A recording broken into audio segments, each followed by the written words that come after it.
নমস্কার, আপনারা দেখছেন ট্রাইব টিভি বাংলা। আপনাদের সঙ্গে আমার নাম শান্তনু। বাংলাদেশ আমাদের প্রতিবেশী দেশ। বাংলাদেশ কিন্তু এখন অশান্ত উত্তাল বলা যায়। এই অশান্ত বাংলাদেশ নিয়েই আমরা বিভিন্ন অনুষ্ঠান করছি এবং আপনাদেরকে জানাবার চেষ্টা করছি, আপডেটেড রাখার চেষ্টা করছি যে বাংলাদেশের ভবিষ্যৎ কি হতে পারে।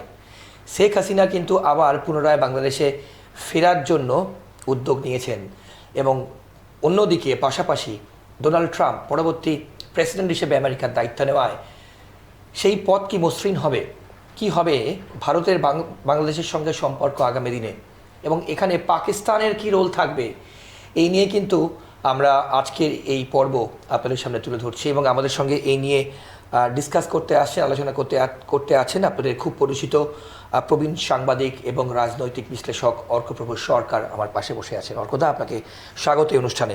প্রথমে যেটা জিজ্ঞেস করবো যে ডোনাল্ড ট্রাম্প আমেরিকার প্রেসিডেন্ট দায়িত্ব নিচ্ছেন আমেরিকার প্রেসিডেন্ট হয়ে, এক্ষেত্রে বাংলাদেশের রাজনীতিতে এর কতটা প্রভাব পড়বে বলে আপনি মনে করছেন অর্কদা? দেখো, ডোনাল্ড ট্রাম্প জানুয়ারি মাসের 20 তারিখে আনুষ্ঠানিকভাবে আমেরিকার প্রেসিডেন্ট হিসেবে দায়িত্বভার গ্রহণ করবেন। ডোনাল্ড ট্রাম্প তার প্রশাসনে যাদেরকে রেখেছেন তাদের মধ্যে তুলসী গাবার্ড, প্র্যাকটিসিং হিন্দু, তিনি ডাইরেক্টর ন্যাশনাল ইন্টেলিজেন্স। তার আন্ডারে 15টা সংস্থা থাকবে। ওকে।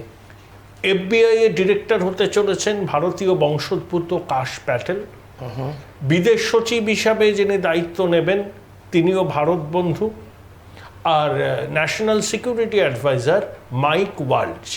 এরা প্রত্যেকে র্যাডিক্যাল ইসলামের বিরুদ্ধে, চীন বিরোধী এবং প্রত্যেকেই ভারত বন্ধু। মাইক ওয়ালজ হচ্ছে মার্কিন কংগ্রেসে ইন্ডিয়ান ককাসের সদস্য। এখন বাংলাদেশের অন্তর্বর্তী সরকারের যিনি প্রধান ডক্টর মোহাম্মদ ইউনুস, তিনি হচ্ছে ডেমোক্র্যাট লবির ঘনিষ্ঠ, বিশেষ করে ক্লিন্টন দম্পতির সঙ্গে তার ঘনিষ্ঠতা সর্বজন বিদিত। ক্লিন্টন ফাউন্ডেশনে তিনি প্রচুর টাকা দিয়েছিলেন। গ্রামীণ ব্যাংক থেকে শোষণ করে, বাংলাদেশের সাধারণ মানুষকে শোষণ করে যে প্রভূত অর্থ ইউনুস অর্জন করেছিলেন তার একটা অংশ তিনি ক্লিন্টন ফাউন্ডেশনকে দিয়েছিলেন। তাই আমেরিকায় কিছুদিন আগে তিনি যখন গেলেন, ক্লিন্টন ফাউন্ডেশনের অনুষ্ঠানে যোগ দিলেন।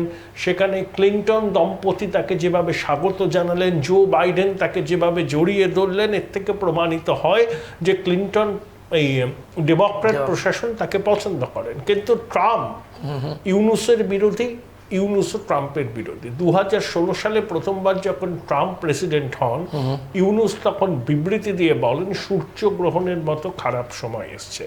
তাই 20 জানুয়ারি ট্রাম্প যখন আনুষ্ঠানিকভাবে দায়িত্ব নেবেন, তখন ভারতের চোখ দিয়ে ভারতীয় উপমহাদেশের রাজনীতি এবং আমেরিকার স্বার্থটা দেখবেন। কারণ তিনি প্রথম থেকেই স্বর বয়েছেন যে বাংলাদেশের মাটিতে ধর্মীয় সংখ্যালঘুরা নিপীড়নের মুখে পড়েছেন। সেই নিয়ে তিনি এক্সেন্ডারে পোস্টও করেছিলেন দিওয়ালির আগে।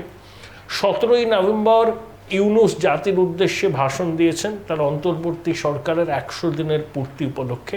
সেখানে তিনি ধর্মীয় সংখ্যালঘুদের উপর অত্যাচারের ঘটনা ঘটেছে সেটা মেনেছেন, কিন্তু এটা চাঁদ সদাগরের মনসা পুজো করার মতো স্বীকৃতি। তিনি বলছেন ভারত প্রোপাগান্ডা করছে, ধর্মীয় সংখ্যালঘুদের উপর অত্যাচারের ঘটনাকে অতিরঞ্জিত করছে।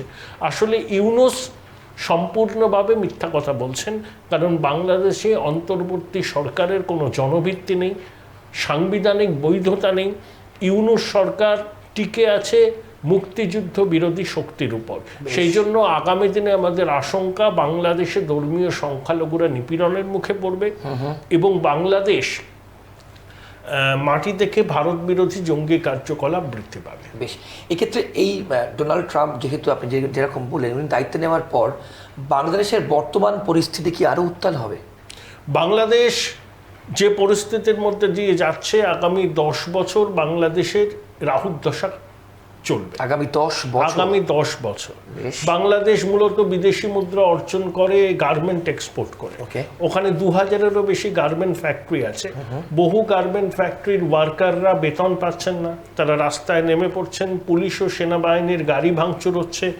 বাংলাদেশের বিভিন্ন গুরুত্বপূর্ণ সড়ক টানা অবরোধ করা হচ্ছে।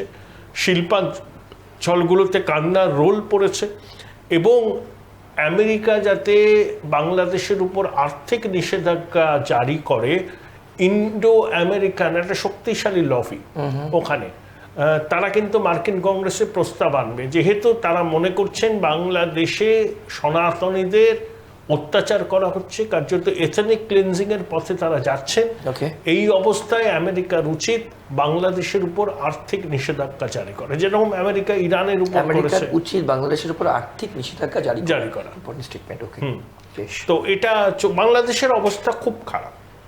মানে ওখানে 1 কেজি আলুর দাম 75 টাকা, 1 কেজি চালের দাম তার থেকে কম, যে কোনো শাকসবজির কেজি 100 টাকার উপরে, বিদেশি মুদ্রার ভাড়া তলানিতে, কয়লা আমদানি করতে যে টাকা লাগে সেই টাকা দিতে পারছে না। আদানি গোষ্ঠী ঝাড়খণ্ডের গোড্ডা থেকে দৈনিক 1500 মেগাওয়াট বিদ্যুৎ সরবরাহের কথা বাংলাদেশের, পাওয়ার পারচেস এগ্রিমেন্ট এরকমই হয়েছে।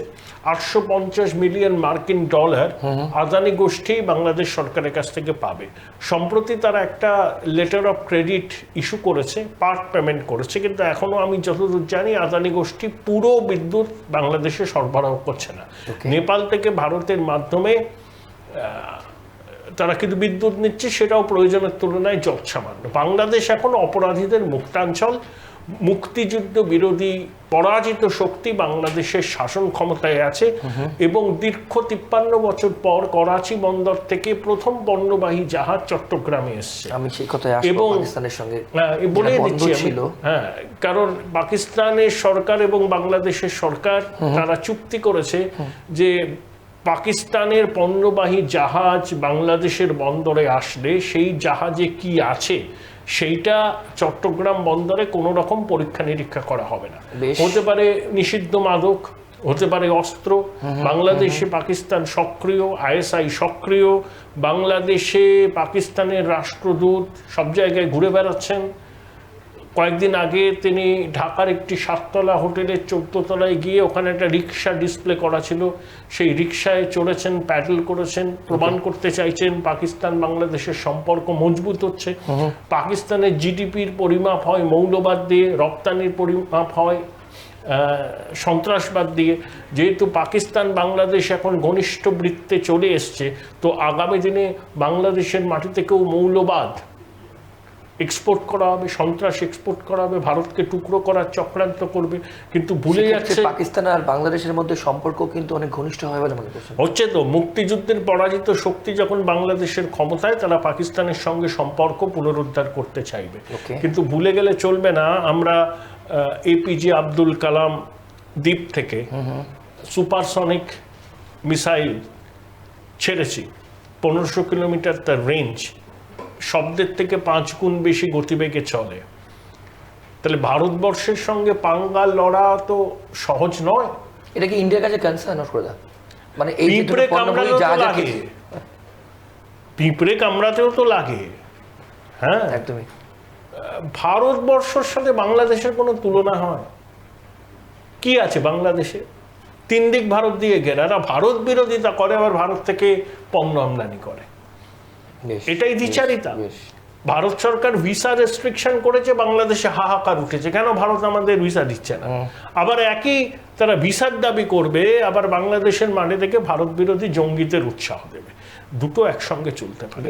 এখানে যেটা আমি জানতে চাইবো, দর্শকরা হয়তো জানতে খুব ইন্টারেস্টেড থাকবেন, যে ডোনাল্ড ট্রাম্প আমেরিকার দায়িত্ব নেওয়াতে শেখ হাসিনা, যেটা আমি প্রথমেই বললাম, উনি যদি আবার প্রত্যাবর্তন করতে চান, সেটা কি সহজ হবে তার পক্ষে? এই মুহূর্তে এই বিষয় নিয়ে বলাটা ঠিক নয়। শেখ হাসিনা ভারতবাসীর 100 দিন হয়ে গেছে, তিনি ভারতেই আছেন, যতদিন ইচ্ছা ততদিন ভারতে থাকবেন। তার ভারতে থাকা নিয়ে ভারতবর্ষের সবকটি রাজনৈতিক দলের মধ্যে ঐক্যমত্য হয়েছে। শেখ হাসিনার সঙ্গে কংগ্রেস দলের সম্পর্কও ভালো, বিজেপির সঙ্গেও ভালো। শেখ হাসিনা 75 থেকে 81 ভারতবর্ষে ছিলেন। ইন্দিরা গান্ধীর পরিবারের সঙ্গে তার সম্পর্ক ভালো ছিল। প্রয়াত রাষ্ট্রপতি প্রণব মুখোপাধ্যায়ের জন্য অভিভাবক ছিলেন শেখ হাসিনা যখন ভারতবর্ষে ছিলেন। তাই হাসিনার ভারতবাস নিয়ে ভারতবর্ষের রাজনৈতিক দলগুলোর মধ্যে ঐক্যমত্য হয়েছে। তাই হ্যাঁ, শেখ হাসিনা এখানে একটু লো প্রোফাইল মেনটেন করছেন, কিন্তু তিনি একদম স্বাধীনভাবে আছেন। তিনি তার ধর্মাচরণ করছেন, প্রয়োজনে যাদের সঙ্গে কথা বলার প্রয়োজন কথা বলছেন, দেখা করছেন, তার মেয়ে তো ইউনিসেফের বড় পদে আছেন, দিল্লিতেই থাকেন। বেশ। ছেলে সাজিব ওয়াজিদ জয় ফোনে কথা বলছেন, বোন রেহানা আসছেন যাচ্ছেন। তবে বাংলাদেশ থেকে যারা বেআইনিভাবে ভারতে ঢুকেছে আওয়ামী লীগের নেতারা, তাদের সঙ্গে তিনি ফোনেও কথা বলছেন না, দেখা করা তো দূরস্থান। বেশ বেশ। অর্কদা, যেটা আরও জানতে চাইবো, দর্শকরা হয়তো এই প্রশ্ন করবেন যে আগামী দিনে 18 মাসের মধ্যে ভোট হবে বাংলাদেশে।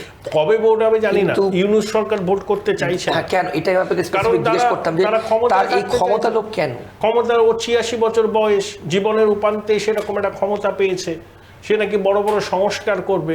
কিন্তু এই সরকার সম্পূর্ণ অবৈধ, সাংবিধানিক বৈধতা নেই। সংবিধানের সংস্কার সহ নানাবিধ সংস্কার নির্বাচিত সরকারই করবে। ওকে, এই সরকারের উচিত ইমিডিয়েটলি নির্বাচনের তারিখ ঘোষণা করা এবং নির্বাচন যাতে অবাধ, শান্তিপূর্ণ, গণতান্ত্রিক পদ্ধতিতে হয় সেটা এনশিওর করা। এই সরকারের সংস্কার করার কাজ নয়, তাদের সে অধিকারও নেই। সেটা সম্পূর্ণ অবৈধ সরকার, মানুষের ভোটে এই সরকার নির্বাচিত হয়নি, ওকে, এটাই ব্যাপার। ওকে। কিন্তু আমরা যে অনুষ্ঠানের নাম, টাইটেল অশান্ত বাংলাদেশ, সেক্ষেত্রে অনেক মানুষজন যারা আমাদের সোশ্যাল মিডিয়াতে দেখেন, আপনারা অনেক রকম কমেন্ট করেন, অনেক রকম প্রশ্ন করেন অর্কদার জন্য। তো আগামী দিনে বাংলাদেশের ভবিষ্যৎকে আপনি কিভাবে দেখছেন? মানে অশান্ত 10 বাংলাদেশ। বছর 10 বছর একটা যুগ লাগবে বাংলাদেশকে এই অন্ধকার থেকে আলোর মুখে ফিরতে। 10 বছর কমপক্ষে। কারণ বাংলাদেশ মানে 18 মাসও আপনি কোনো নির্বাচন দেখছেন না, তাই তো? নির্বাচন এরা করতে চাইবে না, অন্তর্বর্তী সরকার করতে চাইবে না। অন্তর্বর্তী সরকারের চালিকা শক্তি হচ্ছে ইসলামী মৌলবাদীরা। এখন যদি ভোট হয়, বিএনপি হয়তো ক্ষমতায় আসবে। আওয়ামী লীগকে যদি প্রতিদ্বন্দ্বিতা করতে দেওয়া যায়, তাহলে আওয়ামী লীগও প্রচুর ভোট পেতে পারে, প্রচুর আসন পেতে পারে। তাহলে তো মুক্তিযুদ্ধ বিরোধী শক্তির উদ্দেশ্য সাধিত হবে না। সেই জন্য তারা ইউনূসকে সামনে রেখে এই অন্তর্বর্তী সরকারকে দীর্ঘমেয়াদী করতে চাইবে। এটাই তাদের ঘোষিত লক্ষ্য, আর কিছু নয়। তাই নির্বাচন এখন হবে না, শিল্প কলকারখানা ধ্বংস হবে, সংখ্যালঘু নিপীড়ন হবে। বাংলাদেশের চারদিক থেকে আপনি বলতে চাইছেন যে এই টার্মোয়েল অবস্থা কিন্তু prevail করবে। আফগানিস্তান হবে, আফগানিস্তান আফগানিস্তান হবে। খুব হ্যাঁ, important বাংলাদেশে তালিবান রাজ অলরেডি কায়েম হয়ে গেছে। যতদিন যাবে তত আমরা দেখব বাংলাদেশে মৌলবাদী শক্তি, ধর্মান্ধ শক্তি আস্ফালন করছে এবং বাংলাদেশের মুক্তমনা, গণতন্ত্রপ্রিয়, ধর্মনিরপেক্ষ মানুষের কোনো স্থান নেই এবং ধর্মীয় সংখ্যালঘুরা কার্যত দ্বিতীয় শ্রেণীর নাগরিকে পরিণত। না না, আমি আরো একবার জিজ্ঞেস করতে, আপনি বলছেন বাংলাদেশে আফগানিস্তানের মতো তালিবানি রাজ শাসন কায়েম হবে। আসবে। ইতিমধ্যে হয়েও গেছে। যতদিন যাবে এই তালিবানি রাজ তত শিকড় বাকড় দৃঢ় হবে বাংলাদেশের। অর্কদা, সবশেষে জানতে চাইবো যে শেখ হাসিনার কি করা উচিত, এবং আপনি একজন রাজনৈতিক বিশ্লেষক হয়ে কিভাবে দেখছেন তার পরবর্তী পদক্ষেপ কি হবে? দেখো, আজকের যে পরিস্থিতি, তার জন্য শেখ হাসিনা দায় অস্বীকার করতে পারেন না। শেখ হাসিনা মৌলবাদী শক্তির সঙ্গে সমঝোতা করেছেন। বাংলাদেশের সরকার, শেখ হাসিনার নেতৃত্বাধীন যে সরকার, মডেল মসজিদ করার জন্য প্রচুর অর্থ বরাদ্দ করেছে, ওয়াজ মাহফিলকে উৎসাহিত করেছে। এই হেফাজতের চাপে বাংলাদেশের পাঠ্যসূচিতে পরিবর্তন হয়েছে। তো এই যে ফ্র্যাঙ্কেনস্টাইন তৈরি হয়েছে, তারাই শেখ হাসিনাকে গদিচ্যুত করেছে। এবং শেখ হাসিনা যে অটোক্র্যাট ছিলেন এ নিয়ে কোনো সন্দেহের অবকাশ নেই। কিন্তু আমরা দেখব আমাদের স্বার্থ। শেখ হাসিনার 15 বছরের শাসনকালে বাংলাদেশের মাটিকে জঙ্গিরা সেভাবে ভারত বিরোধী কাজে ব্যবহার করতে পারেনি। বেশ। হ্যাঁ, শেখ হাসিনার আমলেও কি ধর্মীয় সংখ্যালঘুরা নিপীড়নের শিকার হয়েছেন? এই 2-3 বছর আগে কুমিল্লা জেলায় পুজোয় নানুয়া দিঘির পারে পবিত্র ধর্মগ্রন্থ অবমাননার ভুয়ো অভিযোগ তুলে সংখ্যালঘুদের খুন করা হয়েছে। তা সে আমলেও হয়েছে, এই আমলে যা হচ্ছে সেটা সর্বকালীন রেকর্ড।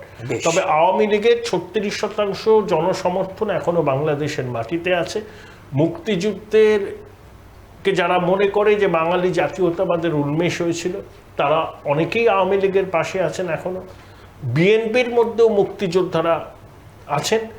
আমার মনে হয় বিএনপির এখন উচিত, আওয়ামী লীগ যেহেতু একটু কোণঠাসা, শেখ হাসিনা যেহেতু ভারতবর্ষে আছেন, মুক্তিযুদ্ধের অংশগ্রহণকারী যে বিপুল জনতা যারা আওয়ামী লীগের সমর্থক, তাদের সমর্থনকে নিজের দিকে টেনে আনা, নিশ্চিত করা। তাহলে বিএনপি অন্তত এই মৌলবাদী, মুক্তিযুদ্ধ বিরোধী, ধর্মান্ধ শক্তির মোকাবিলা করে বাংলাদেশে অন্তত একটা আশার আলো দেখাতে পারে। আমাদের সময় প্রায় শেষ। ওয়ান লাইনার চাইব অর্কদা, যে সমস্ত ভারতীয়রা বাংলাদেশে আছেন পড়াশুনো কিংবা ব্যবসা বাণিজ্য অন্য কোনো ক্ষেত্রে, আর দে সেফ? না, সেফ তো নয়, সেফ তো নয়। এখন তো অনেকে চলে এসছেন, ভবিষ্যতেও যাবেন কিনা সন্দেহ আছে। একদমই সেফ নয়। যেভাবে ভারত বিরোধী শক্তি মাথাচাড়া দিচ্ছে, ভারতীয় হাই কমিশনেও তো এখন কর্মী সংখ্যা কমিয়ে দিয়েছে বাংলাদেশে। বেশ, অনেক ধন্যবাদ আপনার সময়ের জন্য। আমরা কিন্তু এই অশান্ত বাংলাদেশ সেগমেন্ট আমরা আপনাদের সামনে তুলে ধরবো এবং আগামী দিনেও কিন্তু যা যা ডেভেলপমেন্ট হবে রাজনৈতিকভাবে ভীষণ গুরুত্বপূর্ণ আপনাদের প্রত্যেকের জানা, আমরা আপনাদেরকে কিন্তু জানাতে থাকবো এবং আপডেটেড রাখবো, যাতে আপনারা জানতে পারেন এবং আপনাদের প্রতিবেশী যারা আছেন, বন্ধুবান্ধব যারা আছেন, বাংলাদেশ নিয়ে যারা কথা বলেন তাদেরকেও জানাতে পারেন। এইভাবে কিন্তু আমাদের এই অনুষ্ঠান চলতে থাকবে। আজকের পর্ব আমরা এখানেই শেষ করলাম। অন্যান্য সব খবরের জন্য আপনারা চোখ থাকুক শুধুমাত্র ট্রাইব টিভি বাংলার পর্দায়। নমস্কার।